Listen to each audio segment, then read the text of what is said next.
Hello students, स्वागत है आपका आज की इस वीडियो में। तो आज हम लोग सॉल्व करने वाले हैं एक्सरसाइज 6.1 के सारे क्वेश्चंस।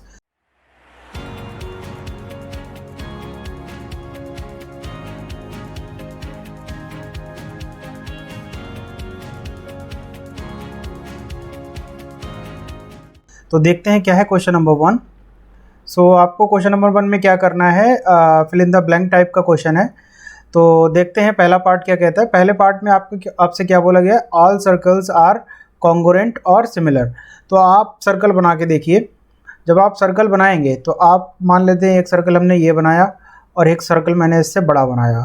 तो आप यहाँ पे देखो, यहाँ पे क्या हो रहा है, शेप सेम है, इसकी और इसकी शेप सेम है, इसकी भी शेप इसकी भी शेप क्या है, सेम। और जब शेप, लेकिन साइज़ क्या है, इसकी रेडियस क्या है, छोटी सी, कम रेडियस जो है इसकी इतनी है और इसकी रेडियस कितनी है, ज़्यादा है।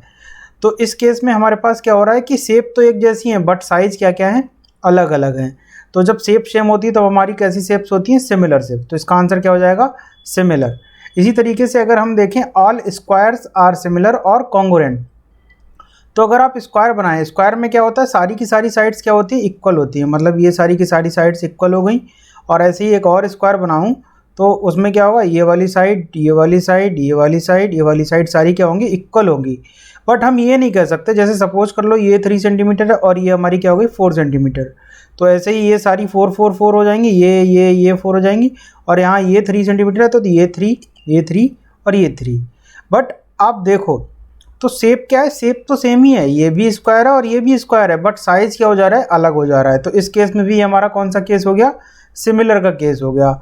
कॉन्ग्रुएंट नहीं कह सकते, क्योंकि कॉन्ग्रुएंट होने के लिए हमारे पास क्या चाहिए होगा कि इनका साइज़ भी क्या होना चाहिए, सेम होना चाहिए। ठीक है। तो अब हम देखते हैं पार्ट नंबर 3। पार्ट नंबर 3 में क्या पूछा है, all dash triangles are similar. तो कौन कौन से ट्रायंगल सिमिलर होते हैं। तो अगर आप इक्विलैटरल ट्रायंगल बनाते हैं, जैसे कि ये ट्रायंगल और ये ट्रायंगल मैंने बनाया, ये इक्विलैटरल है तो ये साइड ये साइड ये साइड सारी इक्वल होंगी, और ये भी इक्विलैटरल है तो ये सारी की सारी साइड्स क्या होंगी, इक्वल होंगी। और इक्विलैटरल ट्रायंगल के अंदर होता क्या है कि सारे के सारे एंगल कितने होते हैं, 60 होते हैं। तो ये भी 60, ये भी 60, ये भी 60। सिमिलरली यहाँ पे भी 60, यहाँ पे भी 60 और यहाँ पे भी क्या हो जाएगा, 60 हो जाएगा। और हमने जो आपने सिमिलरिटी की डेफिनेशन पढ़ी थी उसमें क्या होना था कि सारे के सारे करस्पॉन्डिंग एंगल क्या होने चाहिए, इक्वल होने चाहिए। तो यहाँ पे सारे एंगल 60 हैं, यहाँ पे भी और यहाँ पे भी, तो एंगल्स तो सारे इक्वल हो गए। उसके बाद बात आती है कि रेशियो, जो साइड का प्रोपोर्शन है वो इक्वल होना चाहिए। तो सपोज कर लो ये 2 ये 2 ये 2 और ये 4 ये 4 ये 4। तो आप प्रोपोर्शन निकालेंगे तो प्रोपोर्शन भी इस केस में क्या होने वाला है, इक्वल होने वाला है। तो इस केस का आंसर क्या हो जाएगा, इक्विलैटरल ट्रायंगल। ठीक है। अब फोर्थ पार्ट हमारे पास आ रहा है कि 2 polygons of the same number of side. ठीक है। मतलब पॉलीगन जो है उसके पास क्या है, साइड्स क्या हैं, सेम है। ठीक है, साइड्स हमारे पास सेम है। तो सपोज कर लेते हैं कि 4 साइड्स हैं, 4 साइड्स हैं। ठीक है, 4 साइड्स का हमने एक पॉलीगन ले लिया। If A their corresponding angles are dash and B their corresponding sides are. मतलब क्या है कि पॉलीगन सिमिलर कब होगा, तो हमने डेफिनेशन में ही पढ़ा था कि एंगल्स क्या होने चाहिए, इक्वल होने चाहिए। तो पहले पार्ट का आपका आंसर क्या हो जाएगा, इक्वल। पहले आपका ए आंसर क्या हो जाएगा, ये, और बी आंसर क्या हो जाएगा आपका, प्रोपोर्शनल। साइड्स कैसी होनी चाहिए, प्रोपोर्शनल होनी चाहिए, और एंगल्स कैसे होने चाहिए, इक्वल होने चाहिए। तो इस तरीके से ये क्वेश्चन भी आपका क्या हो जाता है, सॉल्व। अब हम देखते हैं क्वेश्चन नंबर 2। क्वेश्चन नंबर 2 में हमसे क्या बोला है कि give 2 examples of pair of similar figures. तो सिमिलर फिगर का आपको क्या देना है, सिमिलर फिगर के आपको एग्जाम्पल बताने हैं। तो आप पहला एग्जाम्पल ले लो, क्या ले लें, कुछ भी ले लो आप। जैसे कि आपने लो, सपोज कर लो रेक्टेंगल ही ले लिया। कैसे, एक रेक्टेंगल मैंने ये बना लिया और एक रेक्टेंगल मैंने थोड़ा छोटा बना लिया। तो छोटा हो गया तो क्या हो गया, बट आपकी शेप्स तो क्या है, सिमिलर हैं। तो ये केस तो आपका यही हो गया, 2 रेक्टेंगल ले लो। दूसरा क्या है, आप क्या ले सकते हो, सर्कल ले लो।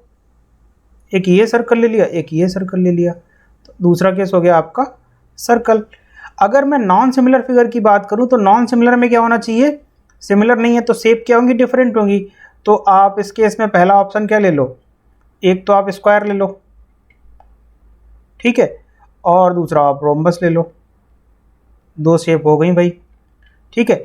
तो जैसे कि ये स्क्वायर मैंने बनाया, स्क्वायर में क्या होगा, सारी की सारी साइड्स क्या होंगी, इक्वल होंगी, और सारे एंगल कैसे होते हैं, 90 डिग्री होते हैं। तो ये भी 90, ये भी 90, ये भी 90 और ये भी 90। बट रोम्बस की शेप कैसी होती है? इस तरीके की होती है। तो यहाँ पे क्या होते हैं? एंगल आपके 90 नहीं होते हैं। तो आपका ये सिमिलर नॉन सिमिलर फिगर्स हो गई। बी आपको लेना है तो आपका ले लो, एक रेक्टेंगल ले लो और एक आप ट्रेपेजियम ले लो, कोई प्रॉब्लम नहीं है। ट्रेपेजियम ले लो और रेक्टेंगल ले लो। ये भी कैसी नॉन सिमिलर फिगर हैं। कैसे? आप रेक्टेंगल कैसे बनाते हैं? कुछ इस तरीके से, और ट्रेपेजियम में क्या होता है? कुछ इस तरीके की शेप होती है। ये होता है आपका ट्रेपेजियम। इसमें जो अपोजिट साइड्स होती हैं, दो अपोजिट साइड्स पैरेलल होती हैं, जैसे कि ये वाली और ये वाली साइड्स कैसी हैं? पैरेलल हैं, इक्वल नहीं है, ये पैरेलल साइड्स हैं। ठीक है, तो सेकंड क्वेश्चन भी हमारा हो गया। अब हम देखते हैं थर्ड क्वेश्चन। थर्ड क्वेश्चन में हमको क्या करना है? State whether the quadrilaterals are similar और नॉट। तो हमको बेसिक सा इसमें बताना है कि ये सिमिलर हैं या नहीं है। तो आपके पास आपकी फर्स्ट कंडीशन क्या होती थी सिमिलरिटी चेक करने के लिए? कि करस्पॉन्डिंग एंगल्स आपके कैसे होने चाहिए? इक्वल होने चाहिए। तो मैं यहाँ पे देखता हूँ, अगर मैं एक शेप, एक आपका क्वाड्रिलेटरल क्या है? पी क्यू आर एस, और एक आपका क्या है यहाँ पे? A B C D. तो एंगल पी देखते हैं कितना है। एंगल पी यहाँ पे कितना है? और एंगल ए देखो, तो एंगल ए तो आपको पता लग रहा होगा कितना है? 90 डिग्री। ठीक है, since angle A equal to कितना हो जाएगा? 90 डिग्री। क्या आपको एंगल पी और एंगल ए 90 डिग्री, क्या एंगल पी आपको 90 डिग्री लग रहा है? देखो आप कैसे चेक करेंगे, ये क्वेश्चन आप देख के ही बता सकते हैं। जैसे कि अगर इस पर 90 डिग्री बनाना है, ये होती है, तो इस पर परपेंडिकुलर आप एक डालेंगे, तो परपेंडिकुलर कहीं ऐसे आएगा, तो ये 90 डिग्री बनेगा।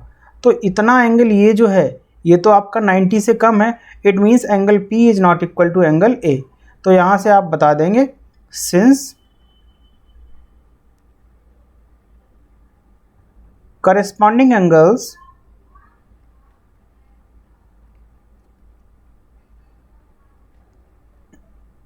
are unequal। तो हमारे पास क्या हो जाएगा? शो